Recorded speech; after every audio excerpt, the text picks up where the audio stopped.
यतीम का पेट भरने में देर नहीं होनी चाहिए। खाना बाहर चला गया, पानी से रोजा, खजूरे, शहजादे हैं शहजादे, ये दो जहां के शाह हैं, पास कुछ रखते नहीं, दो जहां की नेमतें हैं इनके खाली हाथ में।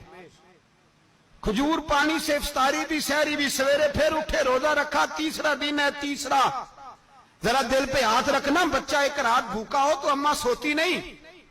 और मैं कहा करता हूं अम्मा फालज वाली हो ना, फालज वाली मां, फालज ज्यादा। तो आधी रात को उसका बेटा जवान का थोड़ी भूख लगी हुई थी, तो अम्मा को रींगना भी पड़े तो वो रींग के भी जाती है, रोटी पकाती है, कहते मेरा लाल भूखा ना सो जाए। और मुस्तफा की बेटी से ज्यादा बच्चों से कौन प्यार कर सकता है। और 3 दिन के भूखे बच्चे, तीसरा दिन आया, बड़े हौसले से बीबी कह देती है छोड़ो इनका तो काम है, ये तो आते रहते हैं, मेरे बच्चे भूखे, तुम पहले रोटी खाओ। लेकिन मेरे भाई करबला ऐसे नहीं सजती।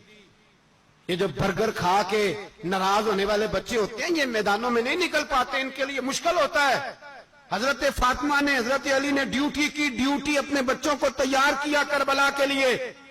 तीसरे दिन जब रखा साहब ने खाना, तो बाहर से बोलने वाला बोला कहा मैं मिस्कीन हूं, लाचार हूं, घर भी कोई नहीं, खाना भी कोई नहीं।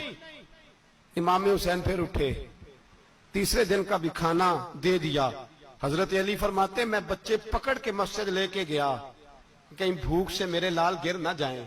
कहते हामते कामते तीनों शहजादे मस्जिद में दाखिल जो हुए तो बस हमारी कीमत पड़ गई, मुल पड़ गया हमारा। कहते मस्जिद में कदम रखा तो ऐसे लगा जैसे नबी पाक हमारा इंतजार कर रहे हैं।